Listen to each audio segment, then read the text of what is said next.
35 teams to go on my road to predict all 131 teams this college football offseason. And we are kicking off a brand new conference today in the Mountain West Conference. We only got 3 conferences left. So starting off with the Mountain West today, we're kicking things off with the New Mexico Lobos. And this is a Lobos team that, well, the past couple of years has just not been very good. There's really no other way to put it. And a lot of people think that this could be New Mexico's worst team in recent memory. However, when you look at this roster, there are some things to get excited about if you are a New Mexico fan. So, for fans of the Lobos, is this the year that New Mexico finally starts to take steps in the right direction? Or will this be one of the worst teams we see in 2022? What's up, Tailgaters? My name is Tailgate Nate, and welcome to my channel. I'm predicting all 131 teams this college football offseason, which means I'm doing your favorite team, and chances are I've already done it. But in case I haven't, hit the subscribe button and ring the bell so you know when that video gets uploaded. And, hey, maybe I've already done your favorite team and you missed that video of mine. Go ahead, hit the subscribe button. Go find the playlist. I have playlists of all the teams that I've already done. And for fans of the New Mexico Lobos out there, you guys are going to know this team a lot better than I do. So if you feel like I missed something, you want to add something, whatever have you, leave it in the comment section down below, and I'll be happy to hear what you guys have to say. So let's talk about New Mexico in 2022, my 12th ranked team, and thusly the lowest ranked team in the Mountain West Conference coming in to the 2022 college football season. Last year, this was a 3-9 football team, and it was not a great year for New Mexico overall a season ago. If you want some positives, if you are a Lobos fan, this defense last year at times looked fairly solid, and their overall stat line is not horrible. 363 yards per game allowed, which is actually fairly solid, with around 28.5 points per game allowed. Now, that's kind of where the positives end for this team, because this offense last year was abysmal. Only 233 yards per game, did not gain over 3,000 yards all season. In fact, barely got over 2,800. And 12.2 points per game. This was one of, if not the worst offense in the country last year. Didn't score more than 150 points last year. They only scored 146 overall in 12 games last year. Just an abysmal offense a season ago. And a lot of the talent that I feel like could have helped turn this offense around is going to be leaving the program this year. And it starts out with the quarterback position in Terry Wilson, the leading quarterback from a season ago. Had 1,058 yards, 7 touchdowns, and 4 interceptions. That is the team that only had 1,300 passing yards all season long last year. But Terry Wilson, of course, had the majority of those, so you're going to be having to find a new guy to come in and play quarterback for you. In the running back room, you lose your top 2 running backs. Aaron Dumas had 658 yards, 2 touchdowns, was by far, in my opinion, this team's best offensive player, and he is gone. And then Bobby Colt, who had 355 yards and 2 touchdowns, he is gone there as well. When you take a look at the wide receiver and tight end room, Kyle Jarvis, the 3rd leading receiver, a tight end, 159 yards, 2 touchdowns. He's gone. Emmanuel or Manny Logan Green had 155 yards and a touchdown. He's gone. Was the 4th leading receiver and the 6th leading receiver, and Zarek Scruggs, 90 yards a season ago. No one on this team had over 250 receiving yards a season ago, but you do lose 3 of your top 6 guys. When you look on the defensive side, Joey Noble is gone. He had 68 tackles, 6.5 sacks. You lose that production, probably the best defensive player you are losing, as well as Langston Murray. And Langston Murray, 15 tackles, 2 sacks a season ago. In the linebacker room, Devin Sanders is gone, as well as Matthias Bertram. Sanders, 26 tackles a season ago. Bertram had 11. Matthias Bertram is a defensive back. My apologies. Other defensive backs gone: Corey Hightower, Patrick Peak, and Tony Collier. Cody Hightower, 4 pass defended, 1 interception a season ago, along with 42 tackles. And again, some other names that you lose in there. Patrick Peak had 32 tackles. Collier had 28. So they're losing talent off the defense, but it's not an overwhelming amount of talent. The offensive talent leaving, though, is what worries me. However, when you look at what this team has coming in, there is some promise. Isaiah Chavez is at the quarterback position. Had 161 yards last year, 2 touchdowns, and 1 interception. Only threw 24 passes, but did complete 17 of them. Quick math, that's around a 70% completion percentage. So Chavez probably going to end up being that starting quarterback next year.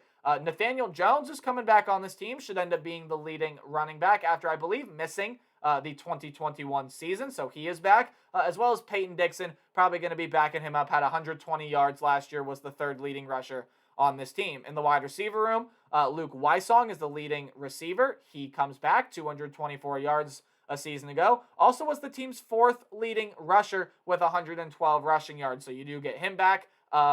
Andrew Erickson is another guy that comes back on this team, Keonta Lanier, and then the tight end, Trace Bruckler. But there's names that I haven't. Bruckler was the second leading receiver, had 194 yards, and did lead the team with 3 receiving touchdowns.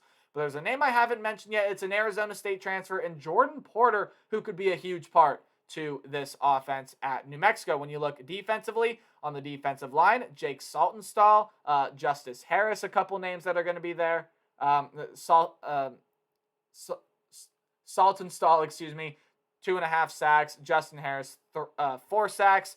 In the linebacking group, Sierra Riley, Cody Moon, Ray Lutele, a couple names that you're going to see there. Lutele had 3 sacks a season ago, and Riley and Moon were both top 10 tacklers. You return your top 2 tacklers in Jarek Reed and Tavion Combs to the defensive back position. Each had above 80 tackles. Ronald Wilson also comes back, as well as a name that's not on this list, and Dante Martin, who had 6 passes defended. That was tied for the team lead with Jarek Reed, and had a pick last year as well. Tavion Combs helped lead the team last year with 2 picks.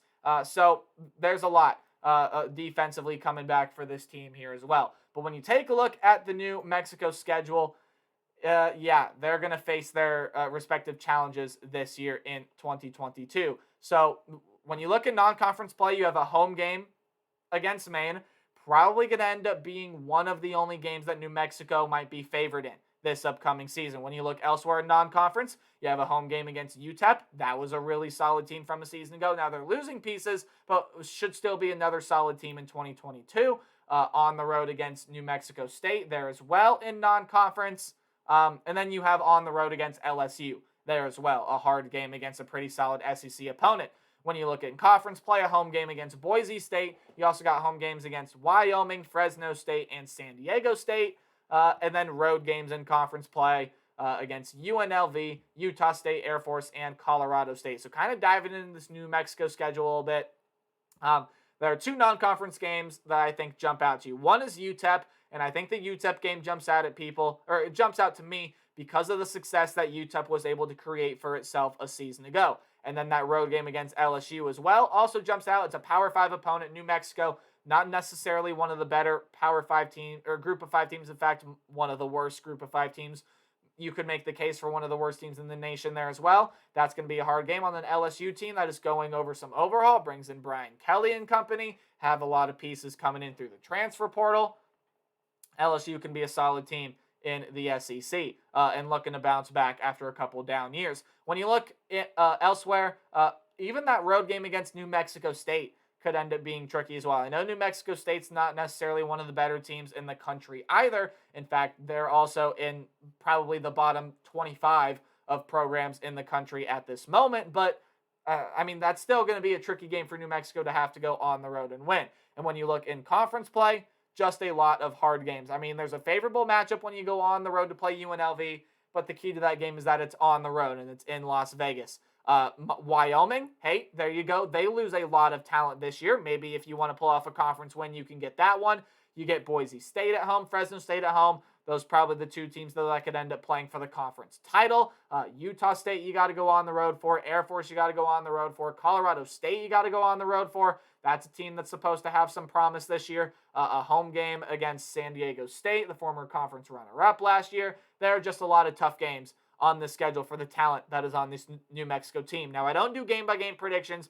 I do a more percentage-based Alec tell me predicted teams records. If the game's in red, I just don't see you winning the game. If the game is in orange, I still don't see you winning. But hey, it is college football, and upsets can happen. Yellow are your 50-50 or high upset potential games. Games in yellow-green are games that you should win, but you got to watch out for the team on the other side of the ball. And games in green, I have you winning. No games in green. There is a game in yellow-green. It's the game against Maine. I think they should be able to get that win in their first game of the season, should the New Mexico Lobos.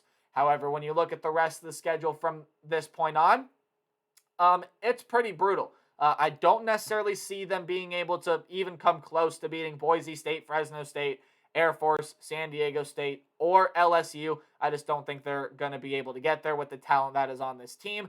Games that they maybe could make interesting, but I still expect them to more than likely lose. Wyoming. Now, I know that Wyoming team loses a lot of talent from a season ago, but there are still some pieces at Wyoming that I like, a couple pieces coming back that, and I think Wyoming just has too much coming back for this New Mexico team to be able to do anything, and that's saying something, especially with how much Wyoming is losing.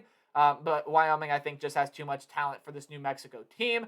Utep should be a solid team on the road against Utah State. Hey, they won the conference last year. You got to respect that. And then on the road against Colorado State there as well.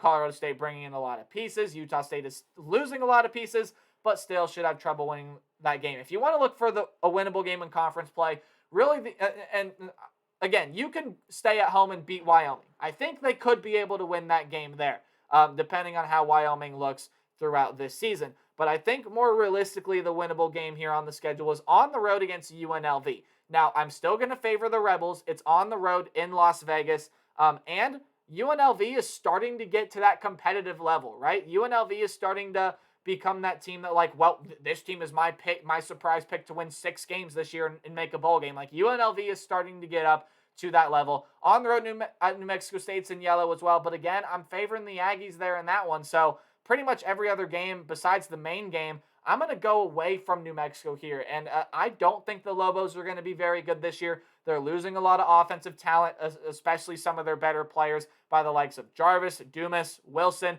Chavez coming in at quarterback. Now, you do get guys like Nathaniel Jones back, Jordan Porter, depending on how much he plays, can be a big impact. You do get Luke Wyson back. Defensively, there still is a lot of talent here. But again, I just don't know that this offense is going to be able to improve enough for this team to really be able to make any noise. I got this team at 1-11 in 2022, and I think 0-12 is a possibility.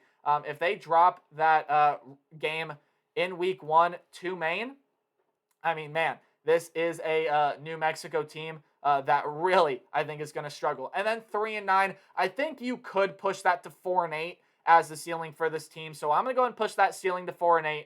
But I think this is going to be a very rough year for Danny Gonzalez and the New Mexico Lobos. So that's going to do it for my prediction for New Mexico. Let me know what you guys think in the comments section below. And please be sure to like, comment, subscribe. It really helps to support the channel. And remember to play hard, but tailgate harder. I'll see all you guys in the next video. Goodbye.